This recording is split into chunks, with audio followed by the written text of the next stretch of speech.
मेरी ननद रोज रात को मेरे गले लगकर ही अपने कमरे में सोने जाती थी। जैसे ही वह गले लगकर चली जाती तो मैं गहरी नींद में सो जाती थी। सुबह उठकर देखती तो मेरे बदन पर कपड़े नहीं होते थे। आखिर उसके गले लगते ही मुझे क्या हो जाता था जो मैं इस कदर गहरी नींद में चली जाती। एक दिन मैंने अपने कमरे में कैमरा लगा दिया। उसके बाद मैंने कैमरे में जो देखा उसे देखकर तो मेरी रूह कांप गई। मैंने देखा कि मेरी ननद तो मेरा नाम पूर्वी है। मेरी शादी रोहन से 4 साल पहले हुई थी। रोहन के परिवार में उसकी छोटी बहन राइमा और रोहन सिर्फ दो ही लोग थे, क्योंकि रोहन के माता पिता उसके बचपन में ही गुजर चुके थे। उसके बाद रोहन ने अपनी छोटी बहन राइमा का पालन पोषण किया और उसे पढ़ाई लिखाई करवाना शुरू किया।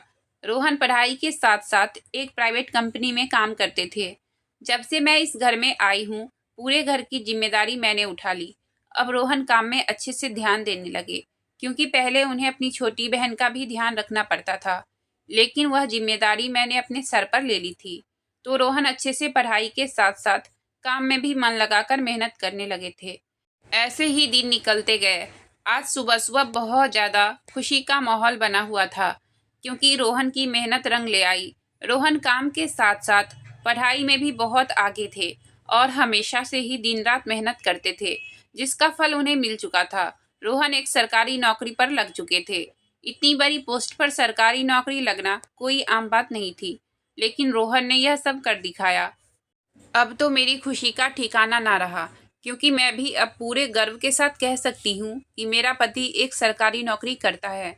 क्योंकि अक्सर मुझे अपनी सहेलियों के बीच यह सुनने को मिलता था कि तुम्हारे पति तो प्राइवेट कंपनी में काम करते हैं, लेकिन मेरे पति तो एक सरकारी नौकरी करते हैं। क्योंकि मेरी जितनी भी सहेलियां थी वह हमेशा से ही घमंडी थी। मुझे उनकी बातों का बुरा नहीं लगता, लेकिन कहीं ना कहीं मेरे मन में यह जरूर था कि रोहन की भी सरकारी नौकरी लगे, और उसने आज यह कर दिखाया। खैर, अब हमारे अच्छे दिन आ चुके थे। राइमा की भी पढ़ाई लिखाई अच्छे से हो रही थी। उसकी उम्र 19 साल थी। उसने अभी कॉलेज में प्रवेश किया ही था। रोहन अब राइमा की पढ़ाई के साथ साथ मेरी भी जिम्मेदारियों को बखूबी निभाने लगे। उन्होंने आज तक मुझे किसी भी तरह की कोई कमी महसूस नहीं होने दी। मैं जो भी चीज़ मांगती थी वह मेरे बोलने से पहले ही हर चीज़ हाजिर कर देते थे।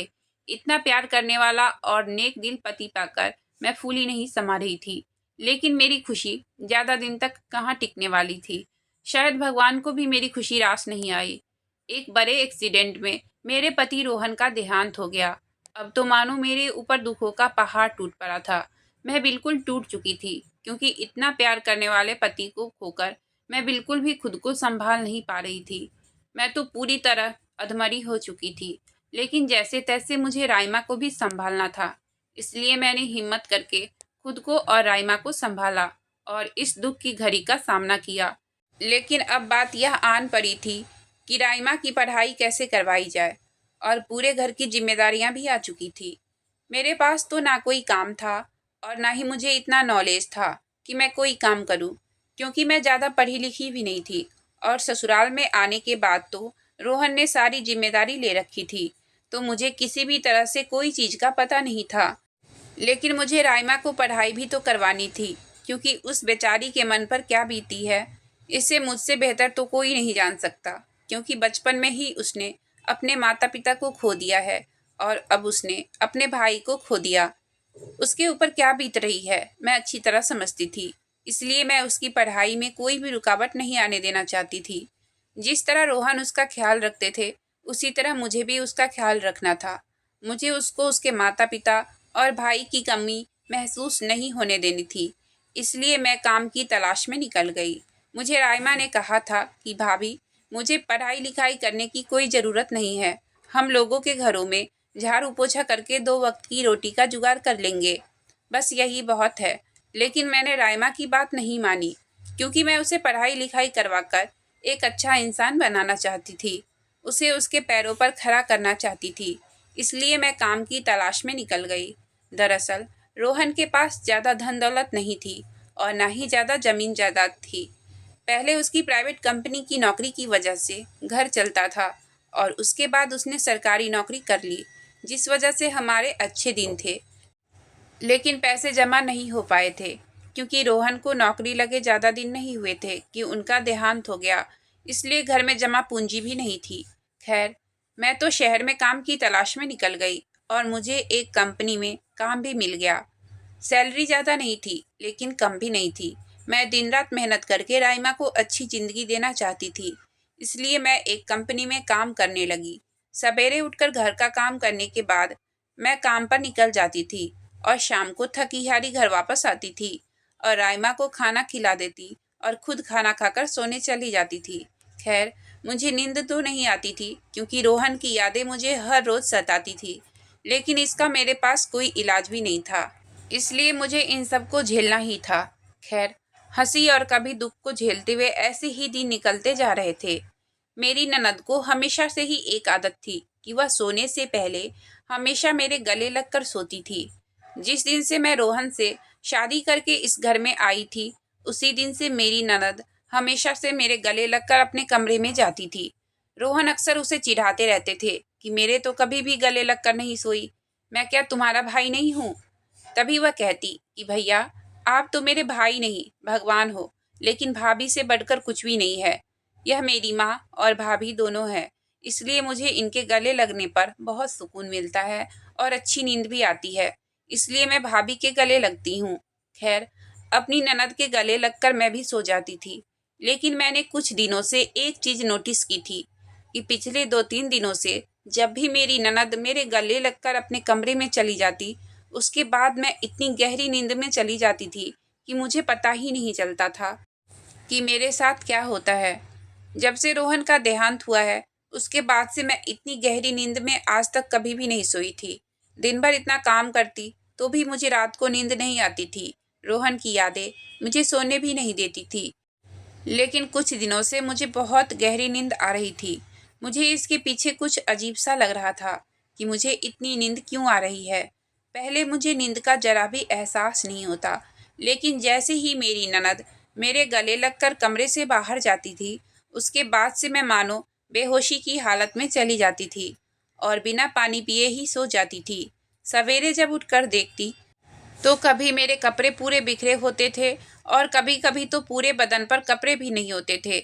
मुझे तो कुछ समझ में नहीं आ रहा था कि आखिर मेरे साथ हो क्या रहा है। इस कदर रात को मेरे कपड़े कौन उतारता होगा?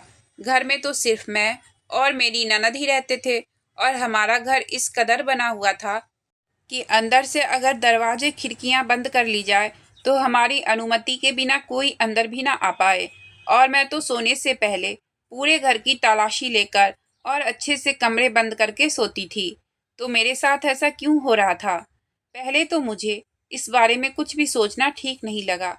मुझे लगा कि शायद मेरी थकावट की वजह से मुझे नींद आ जाती है, क्योंकि दिन भर इतना काम करने के बाद मैं पूरी तरह थक जाती हूँ और मुझे नींद आ जाती है।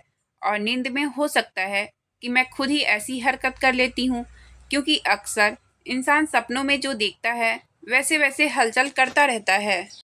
शायद इसी वजह से मैं अपने कपड़े उतार लेती हूँ। बेवजह में ऐसे ख्यालों में पड़ना ठीक नहीं है, लेकिन फिर मुझे लगा कि ऐसा नहीं हो सकता, क्योंकि मैं काम आज से तो नहीं कर रही हूँ, कितने महीनों से मैं यह काम कर रही हूँ और तब मुझे इतनी थकान नहीं हुई थी और अब कैसे हो सकती है? और भला थकान होती ही इस कदर अचानक मेरी नींद कैसे लग जाती है? और वह भी राइमा के गले लगने के बाद।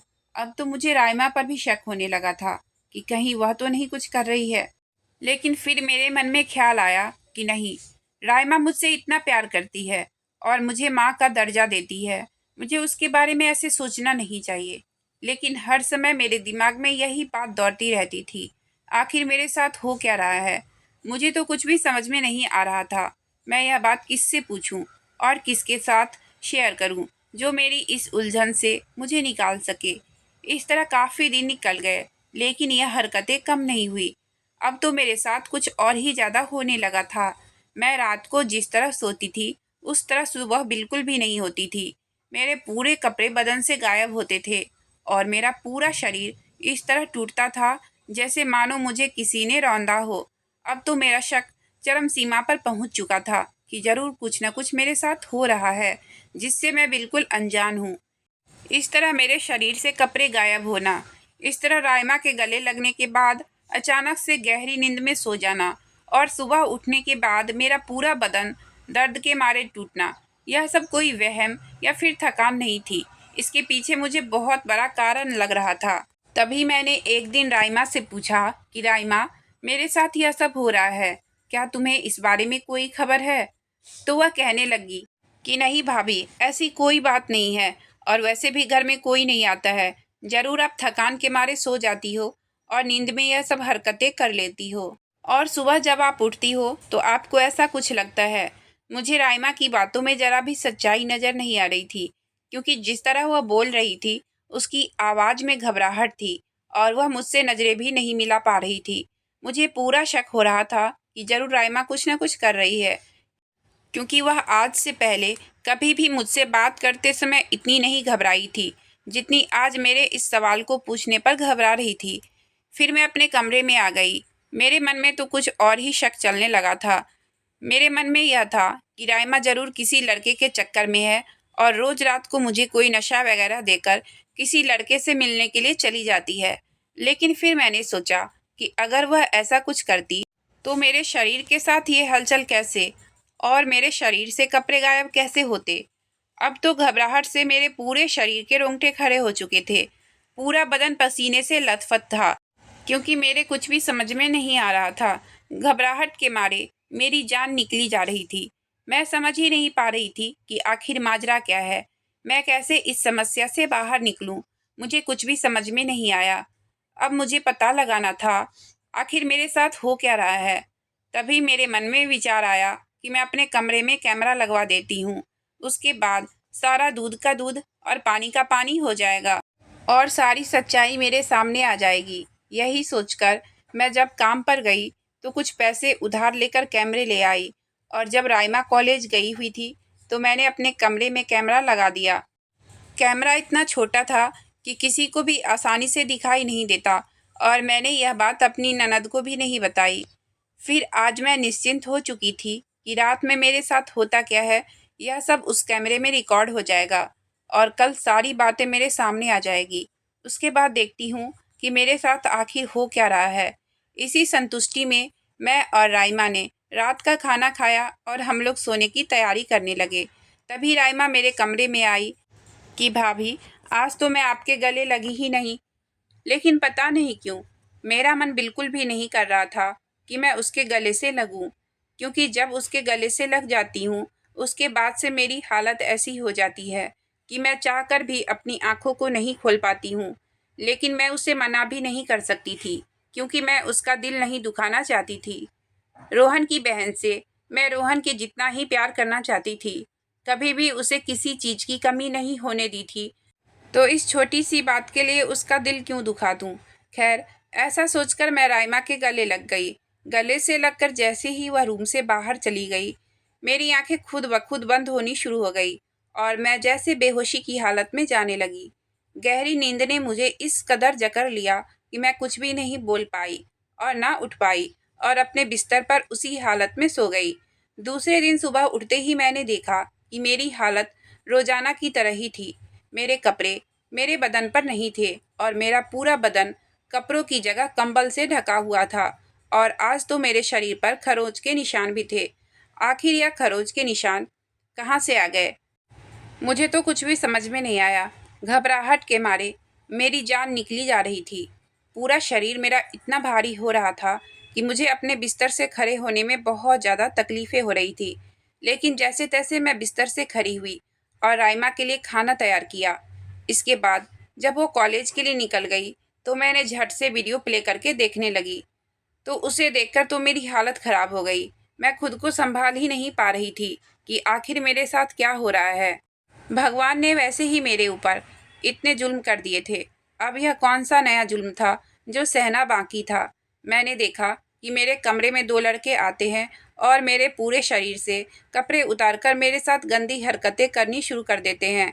लेकिन मैं तो टस से मस भी नहीं हो रही थी। मुझे कुछ भी नहीं पता कि मेरे साथ क्या हो रहा है। मैं तो बिल्कुल एक जिंदा लाश की तरह पड़ी थी और वह दोनों मेरे साथ गंदी हरकतें कर रहे थे। उसके बाद मुझे उसी हालत में छोड़कर वह लड़के कमरे से बाहर चले जाते हैं। फिर कैमरे में कुछ भी दिखाई नहीं दिया। मुझे तो समझ में नहीं आ रहा था कि वह लड़के अंदर आए तो आए कैसे। वैसे तो मैं सोने से पहले पूरे घर के दरवाजे और खिड़कियों को अच्छी तरह बंद करके सोती हूँ, लेकिन अब तो शक की सुई सीधे राइमा के ऊपर ही जा रही थी, क्योंकि उसके अलावा तो घर में कोई और था ही नहीं। लेकिन वह भी तो मेरी तरह एक लड़की ही थी, तो वह ऐसा कैसे कर सकती है। लेकिन अब तो पूरी सच्चाई राइमा के मुंह से ही पता चल जाएगी। मैं तो गुस्से में पूरी तरह आग बबूला हो गई। मुझे राइमा के ऊपर इतना ज़्यादा गुस्सा आ रहा था कि दिल तो चाह रहा था कि उसे कॉलेज में जाकर ही घसीटते हुए घर लेकर आऊं। उसने मेरे प्यार का इतना नाजायज फ़ायदा उठाया। मैंने उसे अपनी सगी बहन की तरह पाला पोसा। इतने दुख झेल कर भी उसकी पढ़ाई लिखाई में कमी नहीं आने दी। उसकी हर एक डिमांड को पूरा की, और उसने यह सब किया पूरी सच्चाई जानने के लिए। मैं राइमा के आने का वेट करने लगी। शाम को जब वो कॉलेज से घर वापस आई तो मैंने उसका हाथ पकड़ा और उसे अपने कमरे की ओर घसीटते हुए ले जाने लगी। तो वह कहने लगी, भाभी क्या हो गया है आपको? आप ऐसे क्यों कर रही है मेरे साथ? तभी मैंने उसको अपने बिस्तर पर ले जाकर पटक दिया और वह वीडियो दिखाते हुए पूछा, ये सब क्या है? तभी वह बहाने बनाने लगी कि मुझे क्या पता यह सब क्या है, और मुझे यह सब क्यों दिखा रही हो, और आपके साथ यह लड़का कौन है। तभी मैंने राइमा को खींचकर एक थप्पड़ मारा और बोला कि ज़्यादा भोली बनने का नाटक मत करो मेरे सामने, सच सच बता दो, वरना मुझसे बुरा कोई नहीं होगा। तभी उसकी आंखों में आंसू आ गए और वह हाथ जोड़कर मेरे सामने खड़ी हो गई। वह कहने लगी कि भाभी मुझे माफ़ कर दो, मैं लालच में अंधी हो गई थी। दरअसल कॉलेज में लड़कियां हर रोज़ नई नई ड्रेस पहनकर आती थी और हर रोज़ पार्टियां करती थी, लेकिन मेरे पास तो 1 रुपये भी नहीं था। फिर सभी लड़कियां मेरा मजाक बनाने लगी, कहने लगी कि तुम्हारे पास तो पार्टी करने का भी पैसा नहीं है। फिर मुझे बहुत गुस्सा आता था, इसलिए मैंने एक प्लान बनाया कि क्यों ना मैं आपको धंधे में डाल देती हूँ, क्योंकि सरेआम तो धंधे में आप जाती नहीं। इसलिए मैंने धोखे से आपको धंधे में डाल दिया, और उसके बाद जो पैसे आते थे उसने मेरे कॉलेज में मेरी शान बढ़ा दी थी। जब से मैं कॉलेज में ज़्यादा पैसा लेकर जाने लगी, तब से सारी लड़कियां मेरे आगे पीछे घूमती थी और मेरी हर बात मानती थी। अपने इस मान को बनाए रखने के लिए मैं अपना यह जुर्म बढ़ाती गई और यह पाप करती गई। मैंने राइमा से पूछा कि तुम यह सब करती कैसे थी? तो वह कहने लगी कि भाभी मैं अपने हाथ के ऊपर बेहोशी की दवा लगाकर आती थी, और जब मैं आपके गले से मिलती थी तो अचानक से आपकी नाक के पास हाथ ले जाती थी, जिससे वह दवा आप सूंघ लेती थी और आप बेहोशी की हालत में चली जाती थी। वह बेहोशी की दवा इतनी ज़्यादा तेज थी कि उसे सूंघ लेने के 12 से 13 घंटे तक इंसान होश में चाहकर भी नहीं आ सकता। फिर मैं बाहर जाकर अपने हाथ धो लेती थी। फिर कुछ लड़के आपके साथ गंदी हरकतें करते और फिर वह लड़के मुझे ढेर सारे पैसे देकर चले जाते। जब इतने सारे पैसे आने लगे तो मेरे मन में और भी ज़्यादा लालच बैठ गया और मैं यह काम रोज़ाना करवाने लगी। और मैंने सोचा कि आपको कुछ भी पता नहीं चलेगा। सुबह जब आप सोकर उठेंगी तो सोचेंगी कि हो सकता है कि थकावट के कारण है। मैंने जरा भी नहीं सोचा कि आपको सब कुछ पता चल जाएगा। और रही बात आपके शरीर पर कपड़े ना होने की, तो मैं उन लड़कों को कहती थी कि आपको कपड़े पहना दे, लेकिन वह लोग आपको कभी भी कपड़े पहनाकर वापस नहीं जाते थे और आपको इसी हालत में छोड़ जाते थे। अब तो मुझे खुद पर भी शर्म आ रही थी कि मैं एक ऐसी ननद की भाभी हूँ जो इतनी गिर सकती है। तभी वह हाथ जोड़ते हुए बोली कि भाभी मुझे माफ़ कर दो, मैं अपनी झूठी शान के लिए यह सब कर बैठी। मैंने राइमा को धक्का देकर कमरे से बाहर निकाल दिया और अपना कमरा अंदर से बंद कर लिया और ज़ोर ज़ोर से रोने लगी।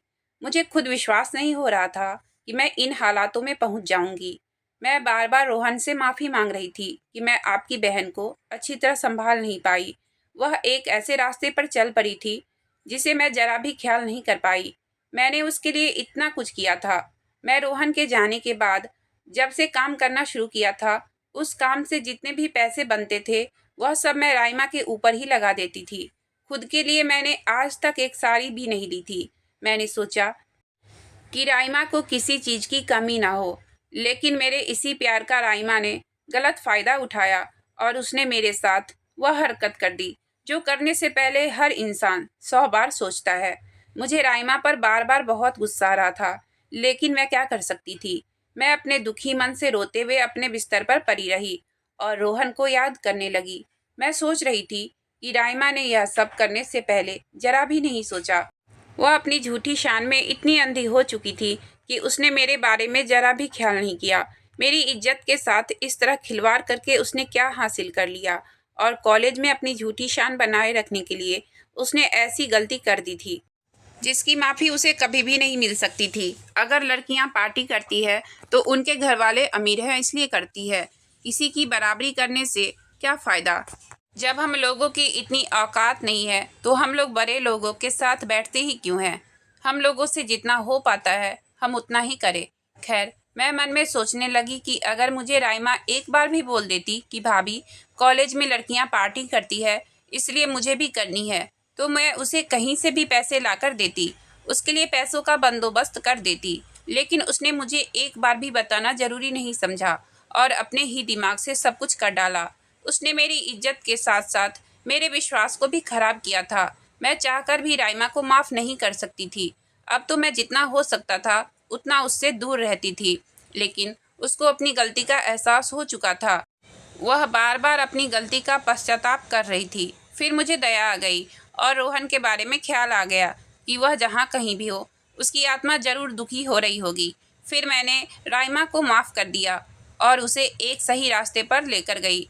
उसके बाद उसने अच्छे से पढ़ाई करके एक अच्छी नौकरी पा ली।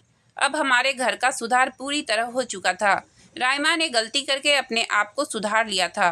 अब मेरे चेहरे पर यह सोचकर एक मुस्कान आ गई कि देर से ही सही, लेकिन राइमा एक नेक इंसान बन गई थी।